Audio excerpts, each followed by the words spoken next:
Ram Ram Hare Hare, Hare Krishna Krishna Krishna Hare Hare, Hare Ram Ram Ram Hare Hare, Hare Krishna Krishna Krishna Hare Hare, Hare Ram Ram Ram Hare Hare, Jai Radha Madhava Kunja Bihari, Jai Radha Madhava Kunja Bihari, Jai Gopi Jana Vallabha Giridharadhari, Jai Gopi Jana Vallabha Giridharadhari, Jai Gopi Jana Vallabha Giridharadhari, Jai Gopi Jana Vallabha Giridharadhari, Jai Yashodanandana Braja Janarandana, Yashodanandana Braja Janarandana, Yashodanandana Braja Janarandana, Yashodanandana Braja Janarandana, Yamuna Tira Banachari, Yamuna Tira Banachari, Jaya Radha Madhava Kunja Bihari, Jaya Radha Madhava Kunja Bihari। जय श्री श्री राधा राज बिहारी भगवान ललिता सखी साका सखी राधा कुंज श्याम कुंड गिरी गोवर्धन भगवान की जय, श्री सीताराम लक्ष्मण भक्त हनुमान की जय, श्री श्री नित्यानंद महाप्रभु श्री चैतन्य महाप्रभु जी की जय, श्री जगन्नाथ भगवान श्री सुभद्रा माता श्री बलभद्र भगवान प्रभु सुदर्शन जी की जय, पुरुषोत्तम क्षेत्र जगन्नाथ जी धाम की जय, श्रीमद् भागवतम महापुराण की जय, श्रीमद् भगवद गीता की जय, श्री चैतन्य चरितामृत की जय, श्रीमद् भगवद गीता की जय, जगत गुरु शील प्रभुपाद की जय, भगवान वेद व्यास जी की जय, गणपति गणेश महाराज की जय, सुखदेव गोस्वामी जी की जय, परीक्षित महाराज की जय, गौर प्रेमानंदे हरि हरि बोल की जय, मदन दास साहब की जय।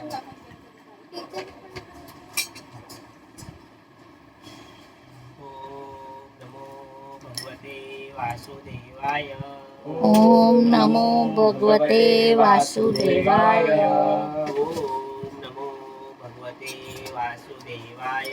ओम नमो भगवते वासुदेवाय। ओम नमो भगवते वासुदेवाय।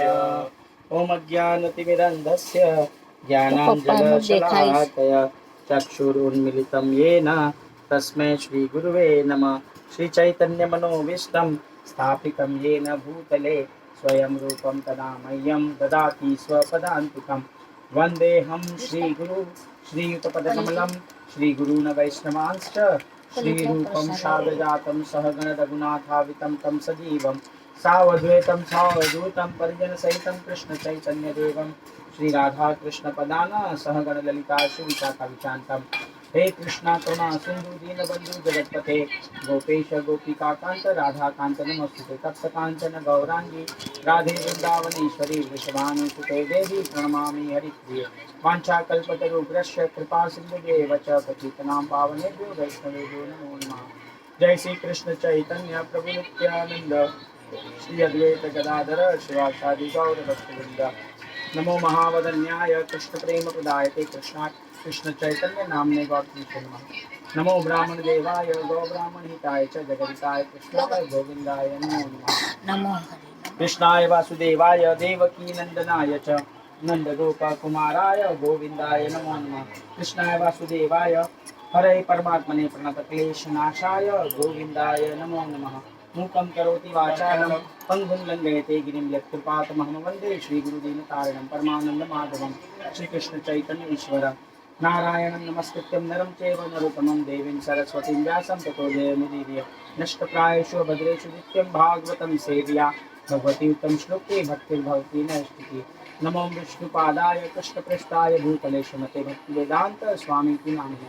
नमस्ते सरस्वती देवी गौरवाणी प्रचारिणे निर्विशेष शून्यवादी पाश्चात्य जय श्री कृष्ण चैतन्य प्रभु नित्यानंद श्री अद्वैत गदाधर शिवासादि गौर भक्त वृंद हरे कृष्णा कृष्ण कृष्ण हरे हरे हरे राम राम राम हरे हरे लाल की जय એટલે સર ત્રણ વસ્તુ કઈ કઈ હતી એક તો પેલા સેવા સર્વજીવ પર દયા રાખવી જે કાંઈ મળે તેના પર સંતોષ अच्छा संतोष बीजो અને ઇન્દ્રિયો पर सही જે કાંઈ મળે એમાં સંતોષ એટલે સંતોષ જીવની પર દયા અને ઇન્દ્રિયો પર સહી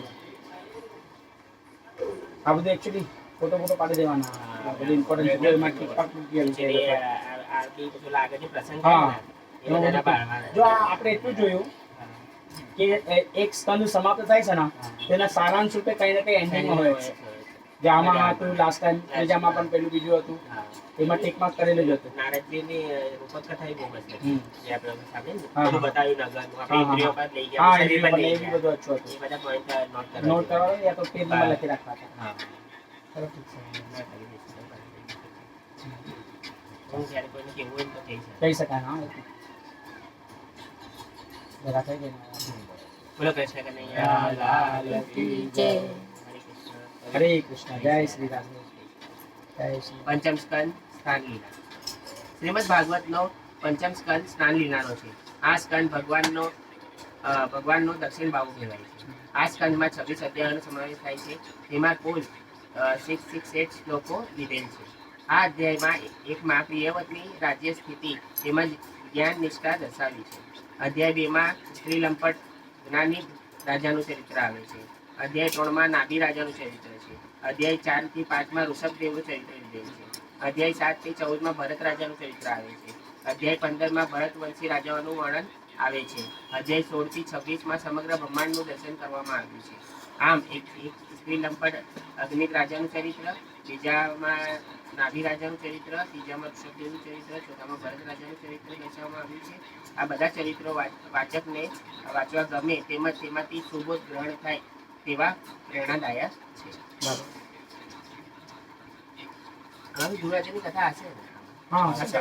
જો મહારાજની આપણે શ્રી પ્રહલાદ મહારાજ રાધામાં આવશે આવશે ને? હા. એ જ મેં કાલે કીધું. આવશે ને રાધામાં ધર્મમાં અને સત્કર્મમાં સત્સંગ દ્વારા બોલો વેગ કૃષ્ણ મળતો કનૈયા રહે. લાલ કી જય. ધર્મમાં ભક્તિમાન સત્કર્મમાં સત્સંગ દ્વારા વેગ મળતો રહે છે સંતના દર્શન અને સંતના સમાગમ પુણ્ય ફળ માનવીને તરત મળે છે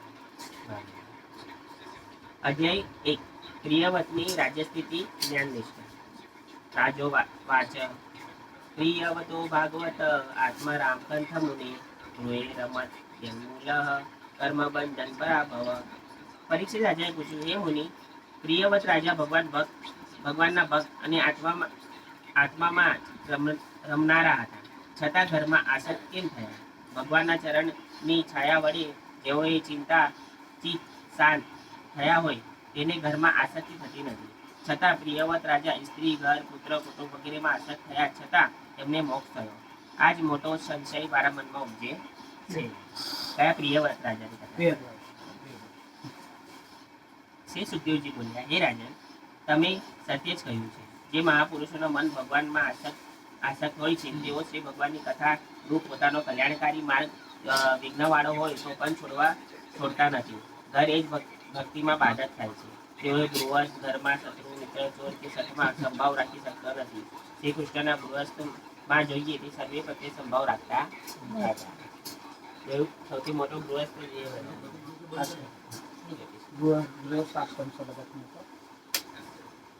કારણ કે આપણે જોવા જઈએ તો બધા આશ્રમ ગૃહસ્થ આશ્રમની પર ડિપેન્ડ છે બરાબર છે કારણ કે આજે ગૃહસ્થ લોકો જે ધન ઉપાર્જન કરે છે એ જ ડોનેશન આપે છે એનાથી જ બધી વસ્તુઓ થાય છે એમ મોટે ભાગે ગૃહસ્થના લીધે ગૃહસ્થ કારણે આજે મોટો આશ્રમ બન્યો છે એનો પરંતુ આમાં બે વસ્તુ આવે છે એક તો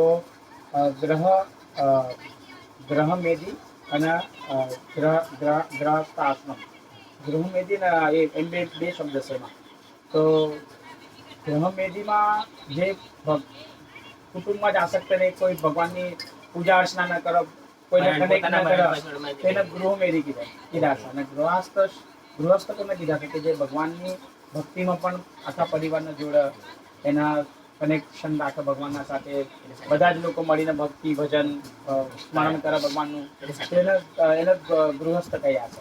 અને જે નથી એ બધાના ગૃહમેદી કહ્યા છે. ગૃહસ્થ અને ગૃહમેદી આપણે આગળ આવી ગયું હા શબ્દમાં એ છે. અને આગળ કીધું ગૃહસ્થ અને અલગ અલગ આગળ કીધું ને ભગવાને કે તું ગૃહસ્થ થઈને હા. તું ભલે એક બે સંતાન કર, પછી તું સંન્યાસ સંન્યાસ લે. હા. સંન્યાસ લે. હા. જેથી કારણ તને કે તકલીફ- પડે. હા, easy પડશે. નહીંતર પછી કામમાં છે તને ત્યાં તને હેરાન કરશે. પાછી તું ત્યાં એ વસ્તુમાં એક વખત તું ગયો સંન્યાસ આશ્રમમાં, પછી તું પાછો નથી આવી શકતો એમાં એમ. એ હિસાબે means આપણા શરતનો મેં સારું છે કે આપણે ગૃહસ્થથી સંન્યાસ લઈ શકીએ છીએ. હા. સંન્યાસથી પાછું ગૃહસ્થ પાછું આવું કઠિન છે. પહેલાના સમયમાં એવું હતું કે બાળપણથી નીકળી જતા હતા ઘર બહાર છોડી. એ લોકો સંન્યાસ, કારણ કે ત્યાં જંગલમાં એવું કશું હોય જ નહીં કે આપણા નામ પેલું આવે, હા આસક્તિ આવે કોઈ વસ્તુની પ્રત્યે. કોઈ વસ્તુની પ્રત્યે આસક્તિ થાય અથવા આ થાય નહીં, એવું કશું જ કઈ નહીં. જ નતું આવતું. ત્યાં તો બસ રામફળ ખાઓ, જે કાંઈ બી ફળ મળે તે કરું, ભજન કરો. અને પછી ભજન કરો બસ. બસ આખો દિવસ ભજન જ કરો. હા. જે પેલા ધ્રુવ મહારાજ છે પેલી એક જ બધા બચપનથી નીકળી ગયા એટલે શું આદિવ્યા એક વસ્તુમાં ચિત રહ્યું એમ. એક જ વસ્તુની અંદર ચિત રહ્યું. કે બચપનમાં એક પ્લસ પોઈન્ટ છે કે કામના બચપનમાં હેરાન ના કરી. હા. બિલકુલ જ નહીં. 8 વર્ષની ઉંમર સુધી કામ આપણે હેરાન થાય. પહેલાના ઋષિમુનિઓ જે તપ કરતા હતા, હવે આજે જ બતાવેલું 40,000 વર્ષ, 50,000 વર્ષ, 100 વર્ષ. 200 વર્ષ. કાલે આપણે પિક્ચર જોયું આપણે હિરણ્યકશ્યપે 35,000 વર્ષ સુધી તપસ્યા કરી. બ્રહ્માજીએ કીધું 35,000 વર્ષ સુધી. હા. 35,000 વર્ષ એટલે કોને કહેવાય? કોને કહેવાય? આજે પૂરું વિચાર કરો કે આપણે પિક્ચરમાં જોયું આખા પહાડોના આખા રાફડા એમની પર ચડી ગયા હતા. હા. અને પિક્ચરમાં ઘણું ઓછું બતાવ્યું છે. બાકી દેવી દેવતાઓ પણ બહુ એમની પર કષ્ટ આપે છે. કષ્ટ, હા. ઇન્દ્રદેવ બહુ ધોધમાર વરસે છે, પછી વીજળી પડે છે, પછી અનેક પ્રકારના તાપ પડે છે એમની પર, સૂર્યનો પ્રખર તાપ બધું સહન કરી છે હિરણ્યકશ્યપે. એમનું જે બળ હતું ને તપનું એ વધારે થઈ ગયું. વધારે તો એ ટચ નહોતું કરી શકતું. એ એને ટચ નહોતું કરી શકતું. એનું કારણ એ હતું કે પહેલાના સમયની અંદર સતયુગ, પછી કયો ત્રેતાયુગ, ત્રેતાયુગ, દ્વાપર યુગ ને કળિયુગ. એ કળિયુગને તો પાછળ રાખ્યું છે. એટલા માટે કે તમારી મારી જ્યારે ઉંમરે એજ કમ કરી નાખી, બધું માણસની બુદ્ધિ કમ કરી નાખી, સ્મૃતિ કમ કરી નાખી. સ્મૃતિ કમ કરી નાખી, જે 8-10 ફૂટના હતા એ થોડા ઓછા કરી નાખ્યા. શામજી બાપુ 9-10 ફૂટનો હતો, અંતરમાં જોયું ને તો બાજુ 3-4 ફૂટનો થઈ ગયો માણસ. આપણે શામજી બાપુ કથા તો સાંભળીએ છીએ બેટા, પેલા નહીં પેલા આપણે સત્તાધારના, હા સત્તાધાર. ગાંગેવજી ને ગાંગેવ પેલા ગાંગેવ હોત, પછી આ ગીગા પીર પહેલા હતા, પછી શામજી બાપુ. બરાબર. પણ એ વખતે એમની હાઈટ એટલી હાઈટની હાઈટ ને બોડી ને હાથ પગ ને બધા. અને જ્યારે અંત થોડો સમય જ્યારે એમનો ઘર થયો ને ત્યારે 3-4 ફૂટના થઈ ગયા. હા એવું જ છે કે હમણાંના સમયમાં હિમાલય હાડ ગાળવા જેવું જ છે. તમે ન્યા જેમ ગાળો અથવા અહીંયા ગાળો, વાત તો એક જ છે.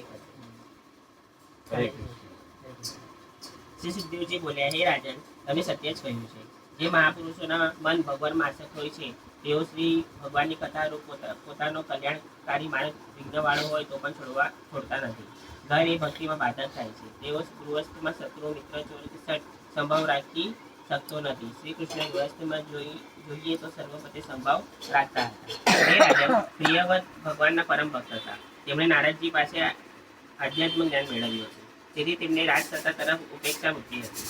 તેમના પિતા સ્વયંભૂ મનુ તેમણે પૃથ્વીનું રક્ષણ કરવાની આજ્ઞા આપી હતી.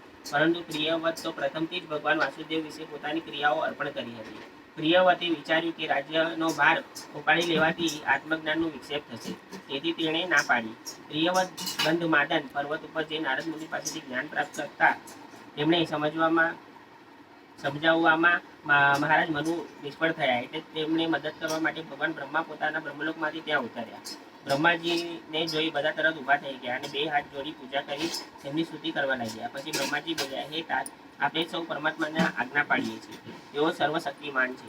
કોઈ પણ પ્રાણી તપતી, વિદ્યાથી કે યોગ શક્તિથી, બુદ્ધિ બળથી, ધનથી, ધર્મથી, બીજાથી એ પોતાથી પરમાત્માનું કરેલું નષ્ટ કરવા સમર્થ થતો નથી. તે આપણને જન્મ આપે છે અને તે જ આપણા કર્મો નિર્માણ કરે છે.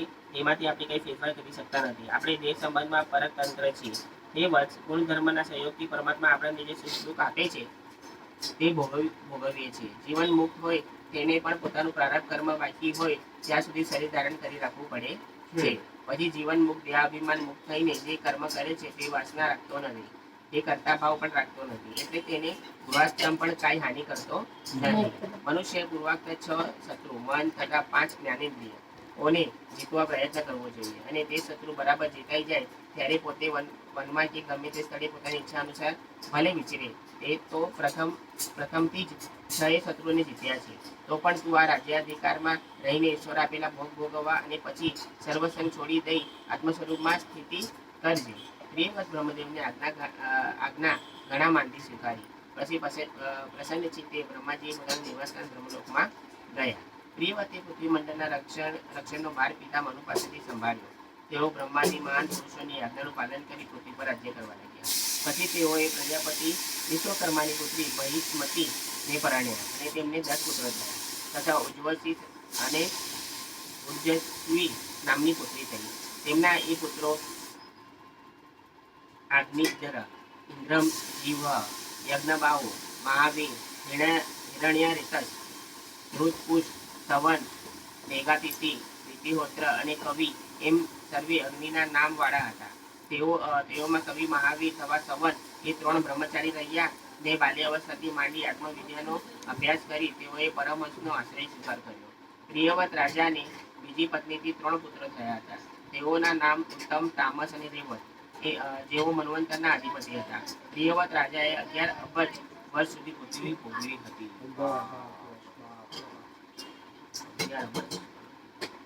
એટલે મનુ મહારાજના 2 પુત્ર, ઉત્તાનપાદની કથા આગળ થઈ ગઈ. હા. અને આ પ્રિયવતી પ્રિયવતી છે. બરાબર. મનુના દીકરા છે. બધા મને મનુ મહારાજના એનું વંશજનું બધું છે. આ રાજાએ ભગવાનની આરાધના કરી એટલે તેનો પ્રભાવ વધ્યો. મેરુ પર્વત પર પ્રદક્ષિણા કરતા ભગવાન સૂર્ય લોકાલોક પર્વત સુધી પૃથ્વીને પ્રકાશિત કરે છે. ત્યારે આ અડધા ભૂમંડળને જ પ્રકાશિત કરે છે, જ્યારે અડધાને અંધકારથી છવાયેલું રાખે છે. આ પરિસ્થિતિ જોઈ રાજાએ હું રાત્રિને પણ દિવસ કરીશ તેવો નિશ્ચય કરી સૂર્ય પાછળ પોતાના રથમાં બેસી 7 વખત પ્રદક્ષિણા કરી હતી. તેમના તેજોમય રથના પૈડાઓથી ધારથી પૃથ્વીમાં જેવા ખાડા પડ્યા હોય તે 7 સમુદ્ર છે. 7 સમુદ્ર એનાથી થયા હતા. અને સૂર્ય સવારે ઉગે અને પછી આથમી જાય. પરંતુ પ્રિયવ્રત રાજા એવા તપસ્વી હતા કે સૂર્યને પણ કન્ટિન્યુ જાગવું પડતું હતું એમની માટે. અને પૂરું એમણે આ 7 પૈડાઓથી એમણે 7 સમુદ્રના પ્રદક્ષિણા સમુદ્રની દક્ષિણા ખાડા પડ્યા 7 સમુદ્ર થયા. બરોબર. કેટલા તપસ્વી રાજા કહેવાય બધા. અને 2 ચીલાની વચ્ચેનો જે ઊંચો ભાગ રહ્યો તે પૃથ્વી 7 દ્વીપો થયા. દીપ થયા. પાછા સ્વાપદીપથી થયા. કેટલું મહત્વ.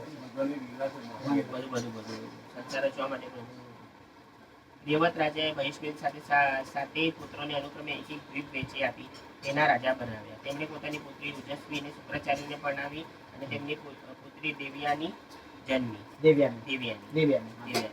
એક દિવસ પ્રિયવત રાજાએ રાજ્યાધી પ્રપંચથી પોતાને જાણે અશાંત માનતા હોય તે મનમાં વૈરાગ્ય વાળા થઈ કહેવા લાગ્યા, મારી જાતે ધિક્કાર છે, હું રમવાનો માકડો બન્યો. આમ પોતાની નિંદા કરવા લાગ્યા. આમ પ્રિયવત રાજાએ પોતાના પુત્રોને ભાગ પ્રમાણે પૃથ્વી વેચી આપી અને પછી નારદજીએ ઉપદેશેલા માર્ગ જવાનો નિશ્ચય કર્યો અને શાલગ્રામ નામના વનમાં જઈ નિરંતર ભગવાનનું ભજન કરવા માંડ્યું. ઈશ્વર સિવાય બીજો કોઈ કરી શકે તેમ નથી તેવા ઘણા કામો પ્રિયવત રાજાએ કર્યા. પ્રિયવત રાજાના મહિમાને દર્શાવવાનો નીચે પ્રાચીન શ્લોક છે. પ્રિયવ્રત કર્મકોનો દ્વિનેશ્વર યો નિમિનેશ્ન કરો છાયાધર સપ્તવાલિન ભૂસ્થાનમ કૃતયેન સરિદ ગિરિવના દિવી સીમા ચ મુનની નિવૃત્તે દિપે દિપે વિભાગશ ભૌમ્ય દિવ્ય માનુષ્ય મહિત્વ કર્મયોજનમ કર્મયોગજમ યશકે નિરયોપ્યમ પુરુજારુજ પ્રિયવત રાજાએ જે કાર્ય કર્યું છે તે ઈશ્વર સિવાય બીજા કોઈ કરી શકે તેમ નથી. જગતમાં અંધકાર દૂર કરતા તેમણે રચના પૈડાથી 7 સમુદ્ર કર્યા, દીપ રચના કરી, પૃથ્વી પર સંસ્થા કર્યા, અને પ્રત્યેક દ્વીપમાં પ્રાણીઓની શાંતિ થાય એ માટે નદીઓ, પર્વતો તથા વનો આદિ વિભાગો સીમા બાંધી. તેમજ ભગવાનના ભક્તો જે પ્રિય હતા એવા એ રાજાએ કર્મના યોગથી ઉત્પન્ન થનાર પાતાળ, સ્વર્ગ અને મનુષ્ય લોકનો વૈભવને નરક તુલ્ય માનતા હતા. બરાબર? હવે એમની નદી, નાળા, સમુદ્ર બધી બધે રચના એમણે કરી. રચના કરી. સ્વાતિ પટેલના બચ્ચા 7 જે દીકરા હતા સાત દીપો એમના બરાબર. 7 દીપો આવી રાજા જાય છે કરવા દીપો. માટે. અધ્યાય 2 સ્ત્રી લંપટ આગ્નિદ્ર રાજાનું ચરિત્ર. શ્રી સુકુવાચ એવં પિતરી સંવૃતે તદનુ શાસને વર્તમાન આનિગ્નો જંબુ દ્વીપોક્તઃ પ્રજા ઔરવસં પ્રવ્યક્ષમાણા પર્યગોપાયત. શ્રી સુખદેવજી બોલ્યા, પ્રિયવત વનમાં ગયા એટલે તેમની આજ્ઞા પ્રમાણે વર્તી આનિક ગ્રહે ધર્મ તરફ દ્રષ્ટિ રાખી. જંબુ દ્વીપમાં વસતી પ્રજાઓને પોતાના સંતાનોની માફક પાડવા લાગ્યો. એકવાર તેને પુત્ર પ્રાપ્તિની ઈચ્છા થઈ. તેથી તેને મંદરાચલની ગુફામાં ગયો અને ત્યાં સર્વ પૂજા સહિત એકઠું કરી બ્રહ્માનું આરાધન કરવા માંડ્યું. ભગવાન બ્રહ્માએ પોતાની સભામાં ગાયન કરવી પૂર્વચિતિ નામની અપ્સરાએ આગ્નિદ્ર રાજા પાસે ચલાયમાન કરવા માટે મોકલી. એ અપ્સરા આગ્નિદ્રના સુંદર બગીચામાં આવી અને ફરવા લાગી. એના ઝાંઝરનો ઝણકાર સાંભળી આગ્નિદ્રે સમાધિ યોગથી નીચેલા નેત્રોને ઉઘાડી જોયું. તેણે આવી સુંદર અપ્સરાને જોતો ગાંડો બન્યો હોય એમ કહેવા લાગ્યો, તમે કોણ છો અને આ પર્વતમાં શું કરવા ઈચ્છો છો? તમે ખરેખર ભગવાનની કોઈ માયા લાગો છો. આમ કહી રાજા સુંદરીની દરેક ઇન્દ્રિયોનું વખાણ કરવા લાગ્યો. પછી તેણે અપ્સરાને સ્ત્રી તરીકે સ્વીકારી અને નગરમાં પાછો ફર્યો. તે રાજ્યની સાથે હજારો વર્ષના સમય સુધી પૃથ્વીના તેમજ સ્વર્ગના ભોગો ભોગવવા લાગ્યો. પૂર્વચિત અપ્સરાએ 10 વર્ષે એક પુત્રને જન્મ આપ્યો. આમ તેણે નાભી, કિપુરુષ, હરિશ્વર, ઇલાવૃત, રમ્ય, હિરણ્યમય, પુરુ, ભદ્રાક્ષ તથા કેતુમાલ નામના 9 પુત્રોને ઉત્પન્ન કર્યા. પછી પોતે 9 પુત્રોને રાજાના ઘરમાં જ મૂકી ફરી બ્રહ્મા પાસે ચાલી ગઈ. રાજાએ 9 પુત્રોનો ભાગ પ્રમાણે રાજ્યખંડો વેચી આપ્યા. તેથી તેઓ ખંડોને ભોગવવા લાગ્યા. આગની વિષયોના ભોગથી તૃપ્ત જ રહ્યો અને તેથી પેલી અપ્સરાએ હંમેશા અધિક માનતો હતો. તેથી વેદોક્ત કર્મો કરી તે અપ્સરા લોકને પામ્યો. આ રીતે પિતા અનેક પિતૃલોકમાં ગયા. રાજાના 9 પુત્રોએ મેરુ પર્વતને, 9 પુત્રીઓને મેરુ દેવી, પ્રતિરૂપા, ઉગ્રદ્રષ્ટિ, લતા, રમ્યા, શ્યામા, નારી, ભદ્રા તથા દેવવીતીને પરણ્યા હતા. સમ્ય રીતે પિતરી 9 ભાસરો મેરુ ધ્રુવતી મેરુ દેવી, પ્રતિરૂપા મૃગદ્રષ્ટા, લતા, રમ્યા, શ્યામા, નારી, ભદ્રા, દેવવીતી વિધિ સંજ્ઞા નવો દહન. અધ્યાય 3 નાભી રાજાનું ચરિત્ર. શ્રી સુકુવાચ નાભી પ્રત્યાકામો પ્રજ્યા મેરુ દેવ્યા ભગવંત યજ્ઞ પુરુષ મહિતા યજત. શ્રી સુખદેવજી બોલ્યા, આગ્નિદ્રનો શ્રેષ્ઠ પુત્ર નાભી હતા. એમનું લગ્ન મેરુ દેવી સાથે થયું હતું. નાભી રાજાએ સંતાનની ઈચ્છાથી પત્ની મેરુ દેવી સાથે ભગવાન યજ્ઞ પુરુષનું યજન કરવા માંડ્યું. એ રાજા શ્રદ્ધાભાવથી યજ્ઞ કરતા હતા. તેમના મનોરથો પૂર્ણ કરવા માટે યજ્ઞ સાક્ષાત નારાયણ પ્રગટ થતા. પ્રગટ થયેલા તે તેજોમય પુરુષોત્તમ સ્વરૂપે 4 ભુજાઓ, પીળા રેશમી વસ્ત્રો ધારણ કરેલા, કમળ, વનમાળા, ચક્ર, કૌસ્તુભિક મણિ, ગદા વજીરો યુક્ત હતા. ઋત્વિજો, સભાસદો તથા યજમાન બહુ માનપૂર્વક મસ્તક પૂજા સત્કાર સાથે તેમની સ્તુતિ કરવા લાગ્યા. હે મહાપૂજ્ય દેવ, આપ પરિપૂર્ણ છો, તો પણ આપના માર્ગે ચાલનાર અમારી પૂજા વારંવાર સ્વીકારવા યોગ્ય છો.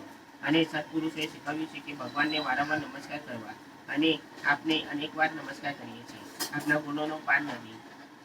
તમે અકળ છો, તમારી ગતિને કોઈ પામી શક્યું નથી. મારા પર કૃપા કરો હે પરમદેવ. આપ તો આપના ભક્તનો પ્રેમપૂર્વક કરેલી ગળગળી વાણીની સ્તુતિઓથી, જળથી, સૂરથી, પૂરા, પાંદડાથી, તુલસીથી, દુર્વાથી, અંકુરોથી કરેલી પૂજા અત્યંત પ્રસન્ન થાવ છો. આપને પૂજા યજ્ઞની જરૂર નથી, પરંતુ સકામ એવા અમને આ ગાદી આપની આરાધન તરીકે છે. હે પરમ પુરુષ, અમે મૂર્ખાઓ અમારી મેળે પોતાનું પરમ કલ્યાણ સમજી શકતા નથી. તેથી આ યજ્ઞ યાગાદી લઈ બેઠા છે. હે મહાપૂજ્ય દેવ, રાજર્ષિ નાભીના યજ્ઞમાં પ્રગટ થયેલા અમારી ઉપર ભારે કૃપા કરી છે અને અમને ધન્ય કર્યા છે. અમે આપના દર્શન માત્રથી કૃતાર્થ થઈ ગયા છીએ. તો પણ આપ એકવાર અમે માંગીએ છીએ, અમે કોઈને કોઈ રીતે ફેસ ખાઈએ, બગાસું ખાઈએ, ચીક ખાઈએ, પડી જઈએ, બીજી કોઈ દુર્દશામાં આવી પડી અથવા આવતી મરણ દશામાં જઈએ, તે સમયે જ્યારે આપનું સ્મરણ કરવા અમે અસત બનીએ છીએ, ત્યારે આપના પવિત્ર નામ અમારા સ્મરણમાં માંથી ખસે નહીં. વળી બીજી પ્રાર્થના એ છે કે આ રાજ્યશ્રી નાભીની ઈચ્છા આપને જેવા પુત્રની પ્રાપ્તિ માટેની છે, અને તે માટે આ યજ્ઞ અમે કરી રહ્યા છીએ. હે પરમાત્મા, આ અતિ તુચ્છ કાર્ય માટે અમે આપને અહીં બોલાવ્યા છે. એ આવી પ્રજારૂપ વસ્તુમાં પુરુષાર્થ બુદ્ધિવાળાની મૂર્ખાઓએ આપના અપમાન કર્યું છે, તો પણ દેવોના દેવ અમારા એ અપરાધ માફ કરી આપની માયાથી મોહિત થયેલા રાજાની આવી તુચ્છ આશા પૂર્ણ કરવાની આપને યોગ્ય છે. ઋત્વિજોની સ્તુતિ સાંભળી ભગવાન બોલ્યા, હે ઋષિઓ, તમે આ નાભી રાજાને મારા જેવા પુત્ર થાય એવો દુર્લભ વર માંગ્યો છે. મારા જેવા આ અદ્વિતીય તો હું એક જ છું, તો પણ બ્રહ્માનું વચન વિચાર નહીં જાય, કારણ ઉત્તમ બ્રાહ્મણો તો મારો જ મુખ છે. હું તો પોતે અંશ રૂપે રાજા નાભીને ત્યાં પુત્ર થઈને અવતરીશ. ભગવાન કેશવની રાજા પુત્ર થઈને અવતરીશ મારા અંશ રૂપે. આ મારા મેરુ દેવીના સાંભળતા નાભી રાજાએ કઈ ભગવાન અદ્રશ્ય થયા. એ પરીક્ષિત રાજા, આ રીતે યજ્ઞમાં મોટા ઋષિઓએ જેમને પસંદ કર્યા હતા તેવા ભગવાન નાભી રાજાનું પ્રિય કરવાની ઈચ્છાથી તેમને નગ્ન અવસ્થામાં રહેનાર તપસ્વીઓ, જ્ઞાનીઓ, નૈષ્ઠિક બ્રહ્મચારીઓના ધર્મો દર્શાવવાની ઈચ્છાથી શુદ્ધ સત્વગુણી શરીરે નાભી રાજાની રાણી મેરુદેવીમાં અવતર્યા. વર્ષી તસ્મીને વિષ્ણુ દત્ત ભગવાન પરમ વર્ષભી પ્રસાદી તો નાભે પ્રિય ઈશ્ર્યા તવ તદ વરોધાય ને મેરુદેવ્યા ધર્માન દશ્ય કામો વારસ સનાનામ પ્રણમાણા મણિ ઋષિના મધુમતીના શુક્લાય તનુ વાવતાર. અધ્યાય 4, 5 અને 6. ઋષભદેવનું ચરિત્ર. ઋષભદેવને ત્યાં 100 પુત્રોનો જન્મ. શ્રી શુકોવાચ અતઃ તત્પરે વાભિવ્ય માન ભગો વલ્લભન સામ્યો પ્રશમ વૈરાગ્ય મહા વિભૂતિ નુદિન મેઘમાં માનુભાવ તજ્ઞ પ્રજા બ્રાહ્મણ દેવતા સ વનિત યસ મૌના યાતિતા જગૃતુ. શ્રી સુખદેવજી બોલ્યા, પછી ઉત્પન્ન થયેલી આરંભીને જેમનામાં ભગવાનના લક્ષણો સ્પષ્ટ જણતા હતા એવા સમભાવ બાહ્ય આભ્યંતર ઇન્દ્રિય નિગ્રહ વૈરાગ્ય ઐશ્વર્ય તેમજ સર્વ સંપત્તિઓથી જેમનો પ્રભાવ હંમેશા વધતો હતો તેવા તે કુમારને સર્વ પ્રધાન મંડળ પ્રજાઓ બ્રાહ્મણો તથા દેવોની પૃથ્વી રક્ષણ કરવા અત્યંત ઈચ્છવા લાગ્યા. નાભી રાજાએ તે પુત્રના આરંભથી જ સ્પષ્ટપણે ભગવાનના લક્ષણો દેખાતા હતા. રાજાએ તેનું નામ ઋષભ એટલે કે સર્વોત્તમ એવું પાડ્યું. ભગવાનના અંશ અવતાર તરીકે ઋષભદેવ પણ છે. અને આજે જૈની લોકો જે પરંપરાને ફોલો કરે છે ને એ આ ઋષભદેવના પરંપરાને ફોલો કરે છે. એટલે એમની તપસ્યા પણ ભારી હોય છે, નગ્ન અવસ્થામાં રહે છે. ઋષભદેવની પરંપરા ફોલો કરે છે. નગ્ન અવસ્થામાં રહે છે, દિગંબર અવસ્થામાં રહે છે, અને એકદમ કડક નીતિ નિયમોના પાલન, ઉપવાસ, આ તે બધું એ આ ઋષભદેવને કારણે. ઋષભદેવનું આગળ ચરિત્ર આવશે. એકદમ નગ્ન અવસ્થામાં ફરતા, ટોયલેટ કરી જાય, પણ ટોયલેટમાંથી ગંધ આવે, સુગંધ આવે, સુગંધ આવવાના બધે બાજુ પસરે. નાના નાના છોકરાઓ એમને પથ્થર મારે, લાકડી મારે, બધું કરે, તે છતાં પણ શાંત રીતે રહે બધાની હાથે. એકદમ શાંત અવસ્થા, એકદમ શાંત અવસ્થા. આગળ આવશે બધી વસ્તુ ઋષભદેવનું ચરિત્રમાં આવશે. નાભી રાજાએ પોતાની ઈચ્છા અનુસાર એ ઋષભદેવ જેવા પુત્ર પામી અત્યંત હર્ષી વિહવળ થયા. રાજા ઋષભદેવને પુત્ર માનીને લાડ લડાવવાનો આનંદ લેતા. તે માયાને લીધે ભૂલી ગયા હતા કે રાજકુમાર તો હંસાવતાર છે. રાજપુત્ર મોટા થતા નાભી એ ધર્મ મર્યાદાની રક્ષા માટે તેઓ રાજ્યાભિષેક કરાવ્યો. આ બ્રાહ્મણોના ઘોડામાં તેમણે મૂકી પોતે મેરુદેવી સાથે બદ્રિકાશ્રમ તરફ ચાલી નીકળ્યા અને ત્યાં ભગવાન વાસુદેવની ઉપાસના કરી કેટલાક કાળ પછી જીવન મુક્તિ પામ્યા. તે પરીક્ષિત રાજાએ નાભી રાજા સંબંધીએ 2 પ્રાચીન શ્લોક જોઈએ.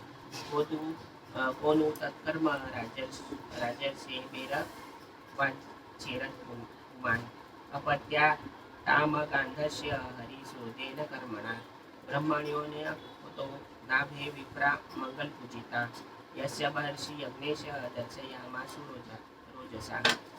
રાજર્ષિ નાભીએ કરેલા પ્રસિદ્ધ કર્મો એમના પછીને કયો પુરુષ કરી શકે તેમ છે કે જેમના શુદ્ધ કર્મને લીધે શ્રી હરિ પોતે તેમના પુત્ર રૂપે અવતર્યા હતા.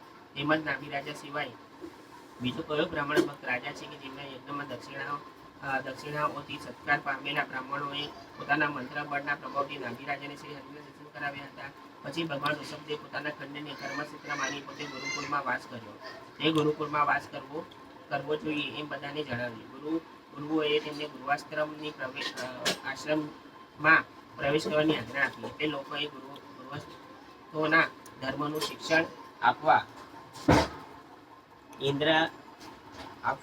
ઇન્દ્રે આપેલી જયંતી નામની કન્યા સાથે પોતે પરણ્યા. તેમણે 100 પુત્ર થયા. તેઓમાં સૌથી મોટો ભરત મહાન યોગી હતો અને ગુણોમાં શ્રેષ્ઠ હતો. તેથી તેના નામ પરથી આપણા દેશ ભરતખંડ કહેવાય. ભારત જે પડ્યું નામ આપણું તે ભરત રાજાના નામ પર. ઋષભદેવના દીકરા, ઋષભદેવના મોટા દીકરા ભરત, અને એમના ભરત નામથી જ આપણું દેશનું નામ ભારત કહેવાય છે. તેમના 9 નાના ભાઈઓ અવિ, હરિ, અંતરિક્ષ, પ્રબોધ, વિપ્લાયન, આવિહોત્ર, ધ્રુમિલ, ચમન તથા કરભાજપ એમ ભગવાનના મહાન ભક્ત છે. તેઓનું ઉત્તમ ચરિત્ર શ્રોતાઓએ ચિત્તને શાંતિ આપનારું છે. તેમનું ચરિત્ર આપણે 11મા સ્કંદમાં જોઈશું.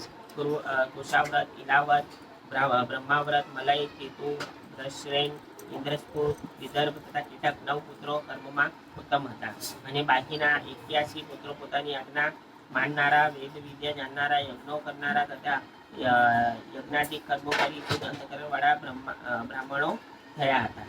ઋષભદેવ કર્મને આધીન રહેનારા ન હતા. કેવળ આનંદનો અનુભવ કરનારા ઈશ્વર જ હતા. છતાં પોતે કર્મ કરતા અને નાશ પામેલા ધર્મનું પોતે આચરણ કરી અજ્ઞાનીઓને ધર્મ શીખવતા. સર્વ પ્રત્યે મિત્રતા રાખતા, દયાળુ હતા, લોકોને ગૃહસ્થને નિયમિત રાખતા. કારણ મહાપુરુષનું આ આચરણ લોકોને કરતા હોય છે. ઋષભદેવ સમગ્ર ધર્મોથી યુક્ત વેદના રહસ્યોને પોતે જાણતા હતા. છતાં બ્રાહ્મણોએ દર્શાવેલા માર્ગે સમાધિ ઉપાયો યોજી લોકસમૂહને શિક્ષણ આપતા હતા. તેમણે સર્વ પ્રકાર યજ્ઞો શાસ્ત્રવિધિ પ્રમાણે 100 વાર પરમાત્માનું યોજન કર્યું હતું. એક સમયે ભગવાન ઋષભદેવ ફરતા ફરતા બ્રહ્માવર્ત દેશમાં પધાર્યા. ત્યાં મોટા બ્રહ્મર્ષિઓની સભામાં ઋષભદેવજીએ પોતાના પુત્રોને ઉદ્દેશીને સૌ સાંભળનારા ગ્રહણ કરી શકે તેવી રીતે ઉપદેશ આપ્યો હતો. સ કદાચિદત માનો ભગવાન વૃષભો બ્રહ્માવર્તગતો બ્રહ્મ વિપ્ર વર્ષભાયામ પ્રજાનામ નિશા મય્યતિ નામાત્મ નવહિતાત્મ પ્રશય પ્રણય ભર સૂર્યનિતાલ પરિસ્થિતિ હોવાચ. ઋષભદેવનો પુત્રોને મોક્ષ ધર્મનો ઉપદેશ. ઋષભદેવ હોવાચ. નાયમ દેવો દેહભાજા ધર્મલોકી કષ્ટાન કામા નર્તહે વિભુજાય યે તપો દિવ્ય પુત્રકાયેન સત્વ શુદ્ધયે ગમાસ્મ બ્રહ્મ શોક્ય વન ત્વમ. ઋષભદેવ બોલ્યા, હે પુત્રો, દુઃખદાયી વિષયો ભોગો તો પુત્ર અને ભૂંડોને પણ મળી રહે છે. ઋષભદેવ બોલ્યા, હે પુત્રો, દુઃખદાયી વિષય ભોગો તો પુત્ર અને ભૂંડોને પણ મળી રહે છે. તે માટે આ મનુષ્ય દેહ યોગ્ય નથી, પણ તેનાથી તો દિવ્ય તપ કરવું છે. તેથી અંતઃકરણ શુદ્ધ થાય. અંતઃકરણની શુદ્ધિથી અનંત બ્રહ્મસુખ પ્રાપ્ત થાય છે. મહામૂલો માનવ દેવ વિષય ભોગમાં વેઠવી નાખશો નહીં.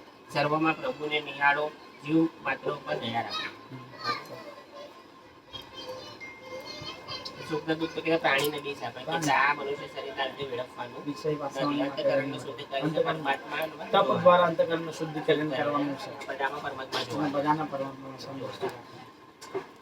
એ રીતે કાલે પ્રહલાદ મહારાજની દર્શન કરી જ્યારે એમના પહાડ પરથી ફેંકાય છે. સૌ થોડી મરવાનું સમારશે તો શરીર, આત્મા થોડી જીવિત.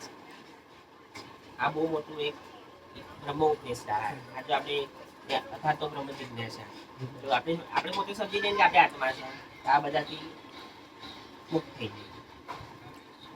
વિદ્વાનો કહે છે કે મહાપુરુષની સેવા એ મુક્તિનું દ્વાર છે અને સ્ત્રી સંગ કામીઓને સંગ તે નરકનું દ્વાર. બરાબર? જેઓ એ પરમેશ્વર પર પ્રેમ હોય અને સ્ત્રી પુરુષ ધન ઘર કીર્તિ ન હોય તેમજ લોકોમાં પોતાનું શરીર નિર્વાહ પૂરતું જ જો એ પ્રયોજન હોય છે તેઓ મહાપુરુષ જાણે.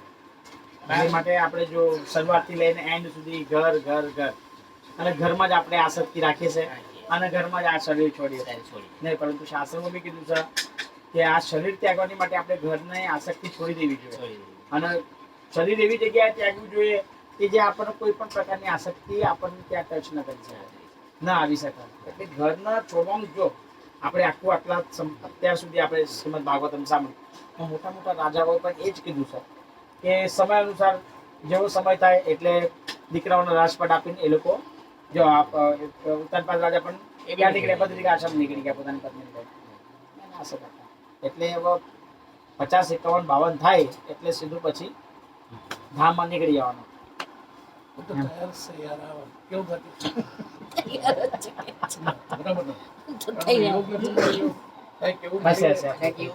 પૂર્વજન્મનું કર્મ પણ આપણને બાધિત કરતું હોય ને કાકા, એ જ બાધિત કરી રહ્યું છે. કર્મ તો એટલે આ તૈયારી હમણાં કરી રહ્યા છે આપણે. હું તો આનંદ નીકળી જાઉં, મારે ખાલી બે જોડી મારા, બે જોડી ને પતી ગયું. પેન્સિલ તો છૂટી કરો પછી ખાવા તો જોઈએ ને. આ શું કીધું છે? સ્ત્રી પુરુષ ઘર અને ધન અને ઘર પર પ્રીતિ ન હોય તેમજ લોકમાં પોતાનું શરીર નિર્વાહ પૂરતું જ જમા કરવાનું. શરીર નિર્વાહનું પૂરતું. બસ જેટલું સંગ્રહ પણ નથી કરવાનો. સંગ્રહ સંગ્રહ પણ કરવાનો આજનો ના પાડે. દિવસ ખાલી આપણે જમી શકીએ એટલી જ મહેનત કરવાની. બસ આ ચોખ્ખું આમાં કીધું, તો આપણે ભગવાનને ભજી શકીએ.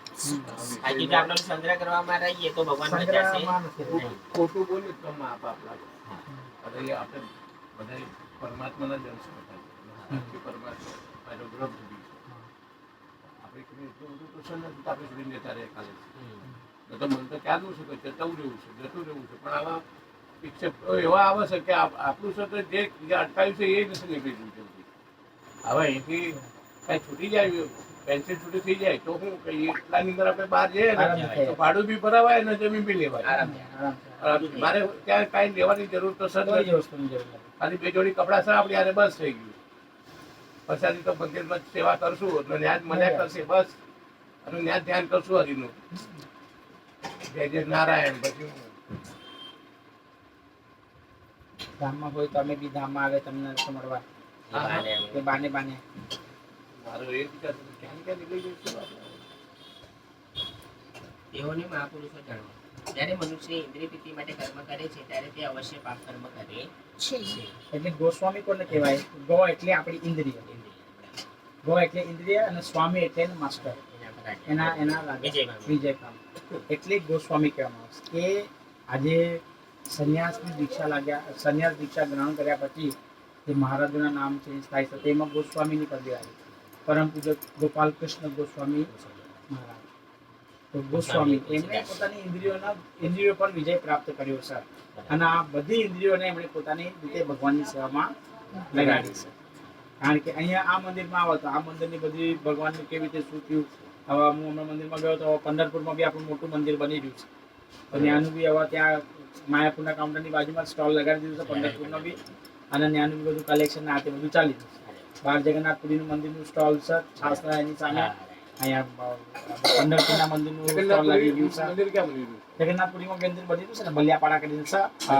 શ્રી મંદિરથી 3 કિલોમીટરની દૂરી પર ત્યાં આપણું કામ ચાલી રહ્યું છે ને મંદિરમાં. ત્યાં બી ચાલે. સ્કોન ટેમ્પલનું કામ ચાલી રહ્યું છે ને. અરે વાહ. ભુવનેશ્વરમાં તો સજ, પણ હવે જગન્નાથપુરીમાં બી બનશે આપણું મંદિર. તો આપણે ગેસ્ટ હાઉસ બનશે તેમાં. બધું બનશે. અહીંયા બી મસ્ત પ્રોજેક્ટ જોયો મેં હમણાં. અહીં પંઢરપુરનો બી મસ્ત પ્રોજેક્ટ છે, મોટો પ્રોજેક્ટ. લોકનાથ સ્વામી મહારાજ છે. લોકનાથ સ્વામી મહારાજ થી લોકનાથ સ્વામી મહારાજ મહારાષ્ટ્રના જ છે મહારાજ, અને ત્યાંનું બધું મહારાષ્ટ્રનો બધો પ્રચાર મહારાજ પોતે કરે છે. તો હમણાં બધું જોયું, બધું મંદિરનું આખું પ્લેસનું બધું પેલા બતાવ્યું છે પહેલામાં વિડીયોમાં. એટલે માયાપુરનો કેવું બધું વિડીયોઝ બનાવ્યા છે, એવી રીતે પંઢરપુરનું બનાવ્યું છે મહારાજ છે. બધું બતાવી રહ્યા છે, પ્રોજેક્ટ આખું મંદિરનો પ્લાન ના તે બધું ગાડી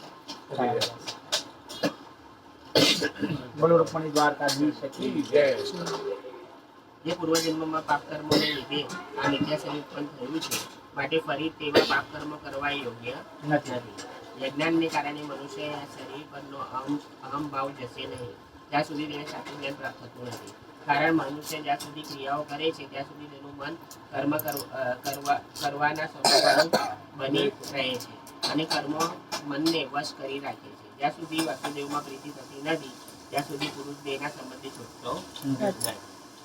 વિદ્વાનો કહે છે કે જ્યારે સ્ત્રી અને પુરુષ દંપતી ભાવે જોડાય છે ત્યારે તેમના હૃદયમાં એક એવી ગાંઠ બંધાય છે કે જેનાથી હું અને મારું એવો મોહ થાય છે. દરેક માણસના મનમાં અહમ ભાવની એક ગાંઠ તો હોય જ છે, અને તેમાં આ બીજી સ્નેહની ગાંઠ બંધાઈ જાય છે. એટલે મારું તારું જોર પકડે છે. જ્યારે મનુષ્ય દંપતી ભાવથી ગાંઠથી છૂટી જશે ત્યારે અહંકારની ગાંઠથી મુક્ત થશે. અને આ અહંકારને કરવા માટે ઋષભદેવજીએ 25 સાધનો બતાવ્યા છે.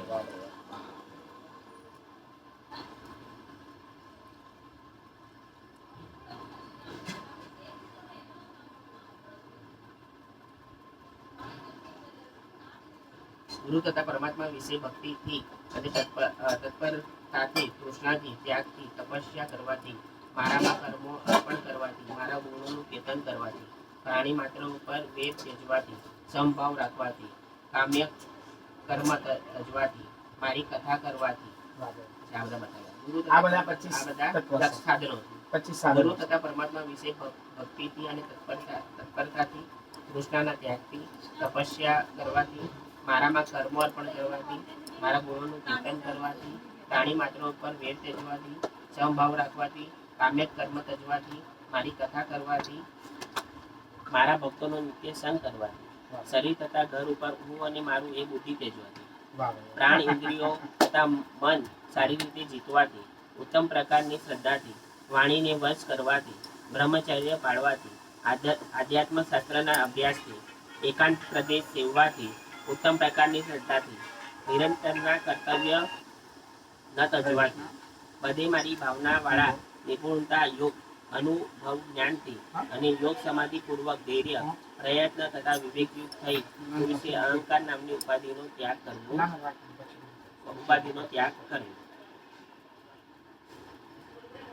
બરાબર.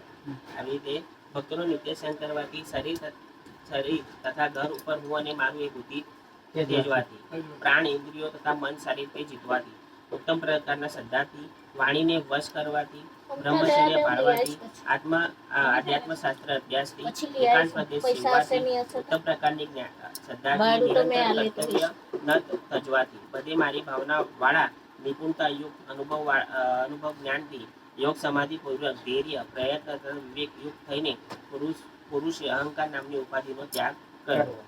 જેને મારી કૃપાનું કામ હોય એવા પિતા, ગુરુ તથા રાજા પોતાના પુત્રો, શિષ્યો તથા પ્રજાઓને આ પ્રમાણે ઉપદેશ કરવો જોઈએ. પરંતુ તત્વોને ન જાણતા અને કર્મોથી મૂળ થયેલા પુત્ર, શિષ્ય, પ્રજાને કર્મો કરવા જોડવા નહીં. કારણ અજ્ઞાનીએ કામ્ય કર્મોમાં જોડી સંસારના ખાડામાં નાખતો મનુષ્ય કોઈ પણ પુરુષાર્થ મેળવતો નથી. લોક કલ્યાણમાં પડેલા મનુષ્ય પોતાની મેળે પોતાનું કલ્યાણ સાધી શકતો નથી. કારણ મનુષ્ય કામભોગી અભિલાષા રાખી વિષયની જ ઈચ્છા કરે છે અને તેથી તે અલ્પ સુખ માટે પણ પરસ્પર વેર કરી તેનાથી પ્રાપ્ત થતું દુઃખ પોતે જાણતો નથી. તેથી જ જ્ઞાની પુરુષો પોતે અજ્ઞાનીઓને ફરી કામ્યમાં જોડતા નથી. મારું આ મનુષ્ય કૃતિ શરીરને જાણવું ખૂબ મુશ્કેલ છે અને શુદ્ધ તત્વ ગુણ મારું હૃદય છે જેમાં ધર્મ રહેલો છે, જે અધર્મને દૂરથી જ દૂર કર્યો છે. તેથી આ આર્ય પુરુષો મને ઋષભ કહે છે. ઋષભ એટલે સર્વથી શ્રેષ્ઠ. હે પુત્રો, તમે મારા શુદ્ધ સત્વગુણમય હૃદયથી ઉત્પન્ન થયા છો. તેથી અમે તમારા આ મોટા ભાઈ ભરતની નિષ્કપટ સેવા કરજો. તેને લીધે તમે મારી સેવા અને પ્રજાઓનું પાલન પણ કર્યું ગણાશે. મારા કરતા બ્રાહ્મણો શ્રેષ્ઠ છે, કારણ કે તેમને હું પૂજ્ય માનું છું. આ જગતમાં બીજા કોઈ પ્રાણીઓ બ્રાહ્મણો સમાન હું જોતો નથી. બ્રાહ્મણોએ મારું સત્પુરુષ વેદરૂપી પ્રાચીન શરીર ધારી રાખ્યું છે અને બ્રાહ્મણો વિશે પરમ પવિત્ર સદગુણ સમ, દમ, સત્ય, અનુગ્રહ, તપ, ક્ષમા, અનુભવ એ 8 ગુણો રહેલા છે. હે પુત્રો, મને ઓળખો. હું અનંત છું, પરથી પણ હું પર છું. હું સ્થાવર જંગલમાં રહેઠાણ છું. ઇન્દ્રિયોમાં સર્વ વ્યાપાર મારામાં અર્પણ કરવા અને મારું આરાધન કરવું, તો જ મોહરૂપી કાળના પાસામાંથી છૂટી શકશો. જો બ્રાહ્મણોના ગુણ બતાવો. 9 ગુણ. 9 ગુણ છે જો એ આપણા અને બ્રાહ્મણો વિશે પ્રયુક્ત હા, સત્વ, ભગવદ્ ગીતામાં બી આટલા સારા સત્ય, અનુગ્રહ, તપ, ક્ષમા, અનુભવ આ 8 ગુણો રહેલા છે. આ બધા ગુણો બ્રાહ્મણમાં હોય. કયા કયા છે ફરીથી વાત કરો. સત્વગુણ, સત્ય, સમ, દમ, સત્ય, અનુગ્રહ, તપ, ક્ષમા તથા અનુભવ એ 8 ગુણો રહેલા છે. ઋષભદેવની પરમહંસ દેશ. આમ પોતાના પુત્રો પોતાને મેળે શિક્ષા પામેલા હતા, તો પણ તેઓએ શિક્ષણ આપી પરમહંસ ધર્મનો ઉપદેશ આપવા પોતાના 100 પુત્રમાંથી સૌથી મોટો પુત્ર ભરતનો પૃથ્વીના પાલન માટે રાજ્યાભિષેક કર્યો. બરાબર. અને પોતે સર્વ પરિગ્રહ છોડી કેવળ આકાશરૂપી વસ્ત્ર ધારણ કરી કેસ છૂટા મૂકી બ્રહ્મવર્ત દેશમાં પરમહંસ અવસ્થામાં ચાલી નીકળ્યા. તેઓએ મૌન પાળતા, અવધૂત જેવો વેશ રાખતા, લોકોના ઉપહાસ પ્રત્યે લક્ષ આપતા નહીં, સર્વ સ્થળે લોકોને પ્રત્યે દુરાચરણ આચરણ, દુષ્ટ લોકો તેમને મારતા, ઉપર પેશાબ કરતા, ડૂબતા, વિષ્ટા છાણ વગેરે હમણાં વાત કરી ને આપણે. ધૂળ ઉડાડતા, પથ્થર મારતા, અપમાન વાયુ છોડી જતા અને ગાળો દેતા. હા ઠીક है શબ્દો. ओके मैं बोलता हूँ ओके ओके हाँ આવી ओके આવી રીતે ભગવાન પર બી થયું. ભગવાન દુનિયા નીકળતા ને એક રાજ્યમાં ગયા હતા, એને માર્યા હતા, એને ઠોકા બીજા આપતા એવું ભગવાન બુધાને બી जो मैं हमारा बात करी थी ना, ये जाने એ જ આવી જાય. हाँ हाँ बात कर हाँ બંધ કર. ચા ચા આપો. એ ચાય નહીં પીધી આજે. કેમ? લાલ. એ બંધ. લાલ દબાઈ દે, લાલ. લાલ દેખાય ને? કયું મને તો નહીં ખબર પડે.